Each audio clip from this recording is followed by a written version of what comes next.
Hey, what's up guys? Welcome to Outdoors with Jeff. Before we light the coals for today's cook, take a minute and hit the subscribe button and the bell icon so you can be notified of any new content that comes to the channel. What's up barbecue crew? Welcome back to Outdoors with Jeff. Today I got a really quick video for you.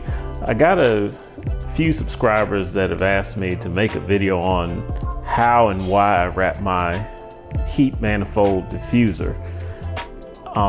And I'll go over a couple of reasons why I do. And this is just a personal preference for me. I do this just for the ease of cleanup. I like to keep my grills clean, and this seems to really help from that standpoint. Do I do it all the time? No, and I'll explain when I don't wrap this in foil. I'm smoking, grilling, barbecuing. I do have the foil on here, and I find that it doesn't affect anything as far as temperature or unevenness of cooking or anything of that nature. The only time that I find that I do have an issue with it is when I'm going to sear something. So if I'm going to sear a steak or whatever the case may be, I take the foil off. And the reason that I do that is because I find that with those higher temperatures, the foil does inhibit the all of the elements from heating up. And let me explain what I'm talking about. The temperature sensor inside the Char-Griller 980 measures air temperature. It doesn't measure the temperature of your actual components.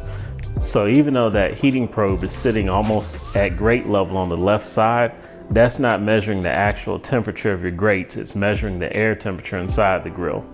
So when it comes to searing, you have to let your coated grates heat up longer than the actual temperature of the grill. So if it's saying you're at 650, you're gonna need to wait, a good 5-6 minutes to get that temperature right on your grate. And what I find with that is that when I have the foil on there, that seems to inhibit it a little bit. Now, I'm going to show you my process that I do to get this on here, and it really does make for an easy cleanup. And it does help with collecting some of the stuff that collects in the bottom of the grill, and also catching some of those bits of sauce or whatever that may clump up and then go down and possibly clog up your trough. That's another reason why I do this as well.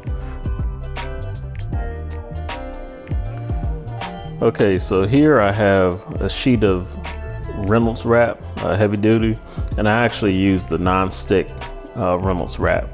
And all I do is just take the diffuser, flip it over, and come up on one side. And any excess that I have on the sides, I'll go ahead and take this off. Now, I also come up top and get a good press down on the foil, evening it out, and the process isn't over yet. I'll come back and I'll take a knife and I'll go ahead and each of these slits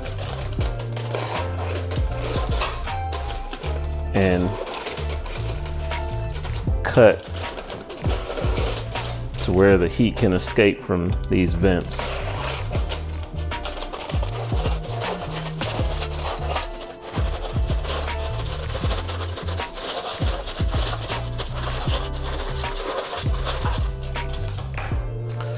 And also on the bottom,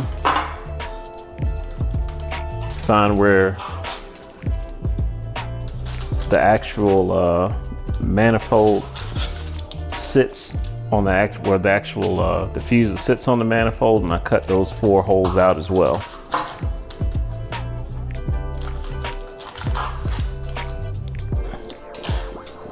And like I said, this is it from this standpoint.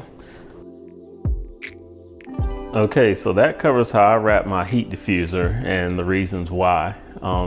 Like I say, it definitely helps me out with cleaning, and I don't really find any adverse effects from temperature when it comes to regular smoking, grilling, or barbecuing. I don't use this when I sear because the elements don't heat up as much.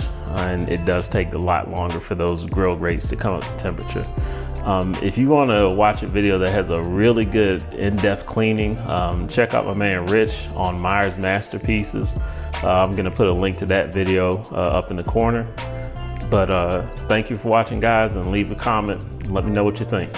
All right, guys, thanks for watching this episode of Outdoors with Jeff. Be sure to subscribe and hit the bell icon for notifications when more content comes out.